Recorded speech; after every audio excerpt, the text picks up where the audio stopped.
Meus queridos amigos, não queria deixar de me associar às celebrações dos 500 anos do nascimento de Luís Vaz de Camões, esse poeta extraordinário, não só português, mas a nível mundial, que infelizmente tantos jovens desprezam e desconhecem.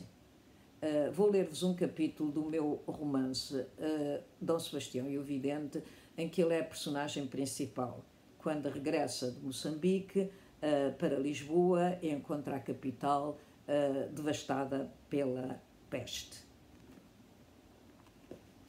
Quando a nau Santa Fé surgiu no porto de Cascais, tanto os tripulantes como os passageiros sentiram medo nos gestos das gentes que se afamavam nos cais ou faziam serviço nos botes que iam e vinham entre os molhos e os navios fundeados no largo a transportar mercadorias e viajantes. Que se passa? Perguntou Luís Vaz de Camões aos amigos que encontrou na coberta, debruçados na amurada, a falar com os tripulantes de uma barcaça. Trazia ainda no rosto marcado pela dor da inesperada morte do poeta Heitor da Silveira, seu grande amigo e companheiro de viagem, cujo coração não resistira à emoção de avistar a pátria. É a peste grande, pesar do diabo, respondeu-lhe Diogo Couto, o cronista com uma ruga de profunda preocupação a vincar-lhe a testa. Matou mais de metade da população de Lisboa. Duarte de Abreu acrescentou. E dizem-nos aqueles dois que é um perigo entrarmos na cidade, pois a pestilência ainda causa mortes. Na zina do fervor ceifou por dia 500 e 600 pessoas. Deixou de haver sítio e gente para enterrar os mortos. Mau pecado! Assim tão cedo não poderei imprimir os meus Lusíadas! Exclamou com profunda mágoa, fazendo sorrir os companheiros, apesar da gravidade da catástrofe. Ao regressarem da Índia, haviam encontrado o poeta Camões em Moçambique, em ânsias de volver a Portugal, tendo como único património o manuscrito da sua espantosa epopeia. Na falta de comida, alimentava a esperança de haver impressa em papel e dedicá-la ao jovem rei, sonhador de grandes feitos, que talvez recompensasse o seu autor por uma obra que iria engrandecê-lo, como ousava lembrar-lhe no final do poema. Este receberá, plácido e brando no seu regaço, o canto que molhado vem do naufrágio triste e miserando, dos procelosos baixos escapado, das forras, dos perigos grandes, quando será o injusto mando executado naquele cuja lira sonorosa será mais afamada que ditosa. Afligidos pelo seu sofrimento, haviam-lhe pagado as dívidas, a passagem e o fato para regressar a Lisboa, onde os esperavam a desolação e a morte. Por isso não era de admirar que o seu primeiro pensamento fosse para os Lusíadas, único tesouro, salvo a duras penas, durante um naufrágio em que perdera todos os seus bens, incluindo a formosa escrava que lhe adoçava o desterro. O desastre valera-lhe uma acusação de fraude com dinheiro dos órfãos, pela qual teria de responder na justiça. Terás de quedar em Lisboa, apesar da peste, enquanto esperas pelo julgamento, lembrou Couto preocupado. Trataremos de mover influências para que se faça depressa justiça e te vejas absolvido e livre de falsas acusações. Uma sombra perpassou pelo rosto do poeta, desfigurado pela perda do olho em Ceuta. A troco de descansos que esperava, das capelas de louro que me honrassem, trabalhos nunca ousados me inventaram, com que em todo o estado me deitaram. Os amigos concordaram em silêncio, admirando a arte com que aquele gênio, tão humilhado e desprezado, esculpia os versos atormentados da sua dor.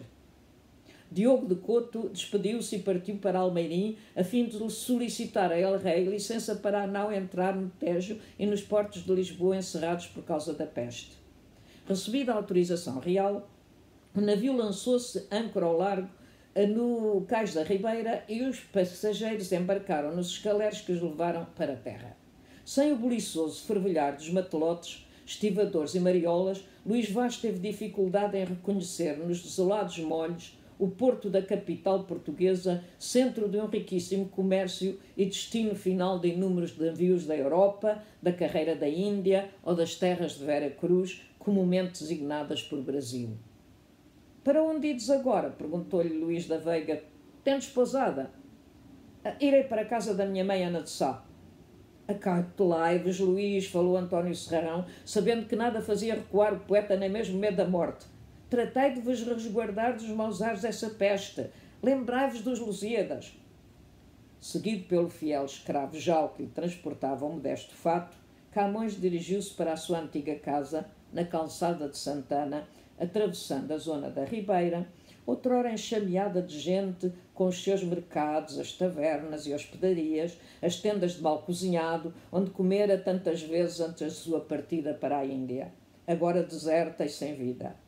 Nas estreitas ruas e vielas, os prédios silenciosos, sem vizinhas à janela, nem roupas penduradas nas cordas, pareciam ameaçar os raros viandantes com as terríficas cruzes brancas pintadas nas portas, indiciadoras da passagem mortífera do quarto cavaleiro do Apocalipse. Um físico, precedido de 2 ajudantes empunhando archotes acesos, meteu-se num beco para dar passagem a Camões e poupá-lo ao perigo de contágio, pois a peste manifestava-se agora por outros sintomas mais perigosos do que os bubões, atacando os pulmões e o sangue, propagando-se com a velocidade de um raio. O médico segurava numa das mãos a esponja embebida em vinagre, destinada a purificar o ar que respirava. Usava a máscara de bico comprido cheio de substâncias aromáticas, os vidros redondos sobre os olhos para evitar a transmissão do mal pelo olhar dos enfermos. A veste violeta e o bastão vermelho de São Roque, que o mostravam à população como mestre da peste. O poeta agradeceu e cortejou à passagem, sentindo admiração pelo físico que, ao contrário de muitos outros, não fugira da cidade nem abandonara os doentes à sua sorte. Luís Vaz, que fazes aqui, nesta terra desventurada? O homem magro, de roupas sujas e desalinhadas, saíra de uma das casas e parara diante dele, olhando-o com espanto. Tinha o rosto macilento, parecendo um morto-vivo, e Camões não o reconheceu. Sou o Gonçalo Fernandes, o mestre de escrita de Trancoso. Não me reconheces? Não havia alegria nem calor na sua voz. Também não é para admirar com tudo o que passei. Gonçalo Fernandes de Trancoso, o homem que gostava de escrever histórias de proveito e exemplo. Nem parecia o mesmo, e o poeta mentiu. Como não havia de te reconhecer, homem? Mas acabo de chegar da Índia e ainda não me compus do abalo de veres Lisboa neste estado de sítio. Graças a Deus que te encontro são e vivo, meu amigo. Preferia 1000 vezes a morte ao castigo que Deus me deu. Revoltou-se e as faces afoguearam-se de vermelho que as lágrimas grossas depressa descobriram. A peste roubou-me em poucos dias uma filha e um filho moços, um neto e, por último, para meu maior desespero, a minha adorada mulher. Vai-te daqui, homem, enquanto é tempo. Eu fico que anda à busca da morte. Cheio de mágoa, ficou a vê-lo afastar-se, correndo, com o olhar perdido de um louco. Os sinos dobravam em sinal de luto e só os condenados com vestes de bocachim, a arrastar as suas grilhetas, se viam nas ruas transportando em carroças os empestados para o hospital e casas de saúde, ou os cadáveres para as enormes valas comuns onde se chegavam a enterrar 60 corpos na mesma cova. Tal como acontecera em outros anos de peste negra, estes criminosos, a quem os reis ofereciam o perdão em troca de tão perigoso serviço, não deixariam de se aproveitar da função para assassinar e roubar os moribundos que achassem sozinhos dentro das suas casas. O poeta tapou a boca e o nariz com um lenço para evitar o cheiro, a pestilência e a morte que lhe revolvia as entranhas, descendo de mareio. Muito obrigada.